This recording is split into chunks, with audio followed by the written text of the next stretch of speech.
ഇത് നമ്മൾ പഠിപ്പിക്കണം. സ്കൂളുകളിൽ നമ്മൾ പഠിപ്പിക്കണം. മുഹമ്മദ് നബി ഇതേപോലെ ഒരു നമ്പടനായിരുന്നു എന്ന് നമ്മൾ പഠിപ്പിക്കണം. കാലം വളരെ ഡിപ്ലോമാറ്റിക് ആയിട്ട് മുഹമ്മദ് ജീവിച്ചിരുന്ന സമയത്ത് പറഞ്ഞ കാര്യമാണ്. മദീനയിലേക്ക് എത്തിയപ്പോൾ അവിടുത്തെ ഗബ്ബർ സിംഗ് ആയിട്ട് നടന്ന സമയത്ത് പറഞ്ഞ കാര്യങ്ങൾ ഇവിടെ പറഞ്ഞ നാട്ടുകാർ ഓടും. അപ്പൊ അതുകൊണ്ട് അത് എന്നെ കൊണ്ട് പറയിപ്പിക്കരുത്. ഒന്നാമത്തെ കാര്യം. കൂടിയ ഒരു വൈറസാണ്. അതിന് ഞാൻ വിളിക്കാറുള്ളത് നമ്മളുടെ പേവിഷബാധ, അതായത് റാബിസ് വൈറസ് ഞാൻ വിളിക്കാറുള്ളത്. ഒരു ചെറിയ മിന്നലെ പോയി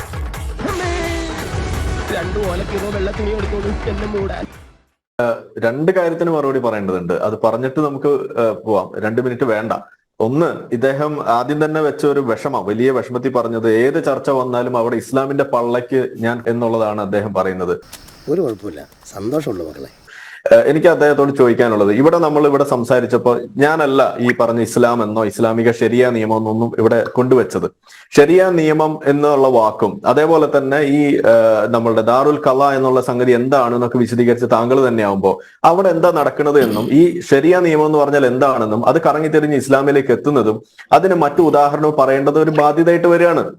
അതിൽ ഞാൻ ഇന്ന് ഖേദിക്കുന്നു. അതൊന്നും ഞാൻ മനഃപൂർവ്വം പറയുന്നല്ല. അപ്പൊ അതുകൊണ്ട് നിങ്ങൾ അവിടെ കിടന്ന് നിലവിളിച്ചിട്ട് കാര്യമില്ല. നിങ്ങൾ ശരിയ നിയമം എന്ന് പറയുമ്പോൾ എന്താണ് ശരിയ നിയമം എന്നും ഏത് രീതിയിലാണ് അത് ഇസ്ലാമുമായിട്ട് ബന്ധിപ്പിക്കുന്നതെന്നും എനിക്ക് പറയേണ്ടതായിട്ട് വരും. അവിടെ പിന്നെ പള്ള നിങ്ങൾ കാണിച്ചു തന്നിട്ട് അവിടെ കിടന്ന് നിലവിളിച്ചിട്ട് കാര്യമില്ല എന്നുള്ള ഒന്നാമത്തെ കാര്യം. പിന്നെ രണ്ടാമത്തെ ഒരു അവസാന കാര്യം, ഇദ്ദേഹം ഇവിടെ ഓതുന്ന പല ആയത്തുകളും ഇവിടെ പറഞ്ഞു താങ്കളുടെ പ്രായം മാനിച്ച് താങ്കൾ സംസാരിക്കുമ്പോൾ നമ്മളാരും വേണ്ടിയിട്ടില്ല.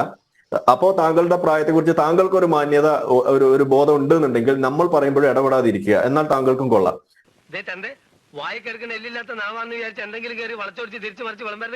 അപ്പൊ പറഞ്ഞു വന്നത്, താങ്കൾ ഇവിടെ ഓതുന്ന പല ആയത്തുകളും ഒന്ന് വളരെ സമാധാനപൂർവ്വം നടന്നിട്ടുള്ള മക്ക ജീവിത കാലഘട്ടത്തിൽ കുറെ കാലം വളരെ ഡിപ്ലോമാറ്റിക് ആയിട്ട് മുഹമ്മദ് ജീവിച്ചിരുന്ന സമയത്ത് പറഞ്ഞ കാര്യമാണ്. മദീനയിലേക്ക് എത്തിയപ്പോൾ അവിടുത്തെ ഗബ്ബർ സിംഗ് ആയിട്ട് നടന്ന സമയത്ത് പറഞ്ഞ കാര്യങ്ങൾ ഇവിടെ പറഞ്ഞ നാട്ടുകാർ ഓടും. അപ്പൊ അതുകൊണ്ട് അത് എന്നെ കൊണ്ട് പറയിപ്പിക്കരുത്. ഒന്നാമത്തെ കാര്യം. എന്നൊക്കെ പറഞ്ഞിട്ട് എന്താണ് യഥാർത്ഥത്തിൽ ഖുർആനിൽ അവിടെ പറഞ്ഞു വെച്ചിരിക്കുന്നത് എന്നുള്ളത് നിങ്ങളൊന്നും മിണ്ടാതിരിക്കുക. ഓക്കെ, ഞാൻ പറഞ്ഞു കഴിഞ്ഞിട്ട് നിങ്ങൾക്ക് സംസാരിക്കാം.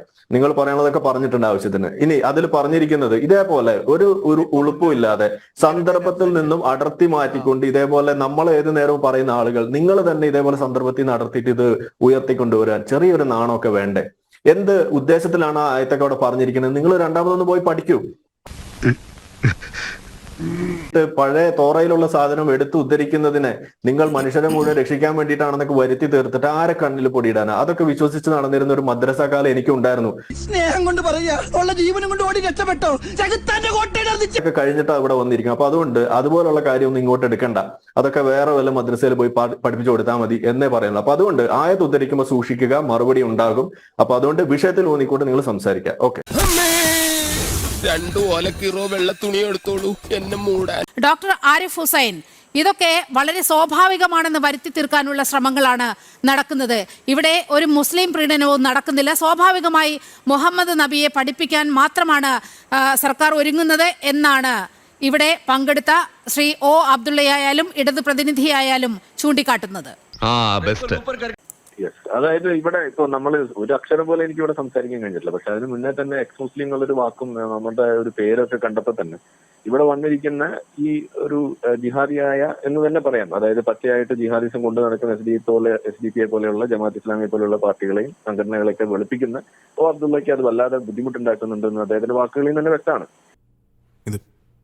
അപ്പോ ഇവിടെ അദ്ദേഹം പറയുന്ന 1-2 കാര്യങ്ങളിലേക്ക് കിടക്കുന്നതിന് മുന്നേ ഒരു കടം വീട്ടാണ്. അതായത് ഇവിടെ നമ്മൾ ഇന്ത്യയിൽ സനാതന ധർമ്മം എന്ന് പറയുന്നത് ഒരു ഡെങ്കു പോലെ അല്ലെങ്കിൽ മലേറിയ പോലെയാണ് എന്ന് പറയാൻ സാധിക്കുമെങ്കിൽ എനിക്ക് പറയാനുള്ളത് ഇസ്ലാം എന്ന് പറയുന്നത് അതിനേക്കാൾ കൂടിയ ഒരു വൈറസാണ്. അതിന് ഞാൻ വിളിക്കാറുള്ളത് നമ്മളുടെ പേവിഷബാധ, അതായത് റാബിസ് വൈറസ് ഞാൻ വിളിക്കാറുള്ളത്. അപ്പോ നിങ്ങൾക്ക് സനാതന ധർമ്മത്തെ ഈ രീതിയിൽ മലേറിയ എന്ന് വിശേഷിപ്പിക്കാമെങ്കിൽ കോവിഡ് ഇസ്ലാം എന്ന് പറയുന്നത് റാബിസ് ആണ്. അതാണ് ഒന്നാമത്തെ ഒരു കാര്യം. രണ്ടാമത്തത്, ഇവിടെ ഇദ്ദേഹം പറഞ്ഞു ഇപ്പോ എന്താണ് അനറബി അറബി ഇവര് തമ്മിലുള്ള വ്യത്യാസം പോലും ഇല്ലാന്ന് പഠിപ്പിച്ച മതം, അങ്ങനെ പല പല കാര്യങ്ങൾ. ഞാനിവിടെ സത്യം പറഞ്ഞ ഇത് മതമായിട്ട് കണക്ട് ചെയ്തുകൊണ്ട് ഇവിടെ പറയേണ്ട ഒരു വിഷയമല്ല. കാരണം ഇത് രാഷ്ട്രീയമാണ്. ഈ മതത്തെ കൂട്ടുപിടിച്ചുകൊണ്ട് രാഷ്ട്രീയത്തിൽ ഇറക്കുന്ന കളികളാണ് ഇവിടുത്തെ വിഷയം. അത് വെച്ചുകൊണ്ട് വോട്ട് ഉറപ്പാക്കാൻ വേണ്ടിയിട്ട് നടക്കുന്ന ആ നാടകങ്ങളാണ് ഇവിടുത്തെ വിഷയം. അപ്പൊ അതിനകത്തേക്ക് പോലും ഇദ്ദേഹം വന്ന് നിന്നിട്ട് മുഹമ്മദ് നബി പോലെയുള്ള ഒരു നല്ല മനുഷ്യനെ കുറിച്ച് നാലാൾ എന്തെങ്കിലും പഠിക്കുന്നതിന് എന്താ കുഴപ്പം, ആ പ്രബോധനം ചെയ്യുന്നതിന് എന്താ പ്രശ്നം എന്നാ ചോദിക്കണം. പെൺകുട്ടികളോടൊക്കെ മാന്യമായിട്ട് പെരുമാറാൻ ശീലിച്ചിട്ടില്ലല്ലേ? നോട്ട് ദ വേർഡ്, ആ വാക്ക് തന്നെ പ്രശ്നമാണ്. പ്രബോധനം എന്തിനാണ് സ്കൂളുകളിൽ കേന്ദ്രീകരിച്ച് പാഠപുസ്തകങ്ങളിലൂടെ പ്രബോധനം നടത്തുന്നത്? എന്തിനാണ് അതിന്റെ ആവശ്യം എന്താ ഉള്ളത്? അപ്പൊ ഇവിടെ ഇപ്പൊ നമ്മള് അദ്ദേഹം തന്നെ പറഞ്ഞു, ഇവിടെ നമ്മൾ ടെക്സ്റ്റ് ബുക്കുകളിൽ രാമനെ കുറിച്ച് പല കാര്യങ്ങളെ നിശബ്ദരായിട്ടിരിക്കും. നിങ്ങൾ സംസാരിച്ചപ്പോ നമ്മൾ നിങ്ങൾ ക്ഷമ കൈക്കൊള്ളുക, ക്ഷമ കൈക്കൊള്ളുക. ഓക്കെ, ആള് ചില്ലറയല്ല, ഇത്തിരി കട്ടിയുള്ളതാ. അങ്ങയിലേക്ക് തന്നെ വരാം. താങ്കൾ പൊട്ടത്തര പറയുന്നത്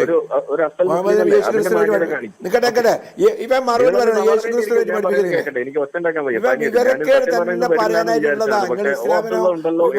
ചാടി കയറി വന്നാണ്. അപ്പൊ അതുകൊണ്ട് എനിക്ക് കുറച്ച് കാര്യങ്ങൾ പറയാം. നിങ്ങൾ അവിടെ ഓക്കെ. അപ്പൊ ഞാൻ ഇവിടെ മോഹൻനെ കുറിച്ച് കുറച്ചുകൂടെ മാന്യതയോടെ സംസാരിക്കണം. ഞാനൊരു സെലിബ്രിറ്റിയാണ്, അത് ഓർമ്മ വേണം. ഞാൻ ഒന്നും പറഞ്ഞില്ല, ഇദ്ദേഹം തന്നെയല്ലേ പറഞ്ഞത്. 6 വയസ്സിൽ കെട്ടിയതിനെ കുറിച്ചും 10 കെട്ടിക്കൊണ്ട് നടന്നതിനെ കുറിച്ചൊക്കെ ഇദ്ദേഹം തന്നെയാണ് പറഞ്ഞത്. ഇത് നമ്മൾ പഠിപ്പിക്കണം, സ്കൂളുകളിൽ നമ്മൾ പഠിപ്പിക്കണം. മുഹമ്മദ് നബി ഇതേപോലെ ഒരു സ്ത്രീലമ്പടനായിരുന്നു എന്ന് നമ്മൾ പഠിപ്പിക്കണം. അതല്ലാതെ നമ്മൾ ബാഹുബലി 1 മാത്രം പഠിപ്പിക്കാൻ കഴിയണം. 100% ഞാൻ യോജിക്കുന്നു.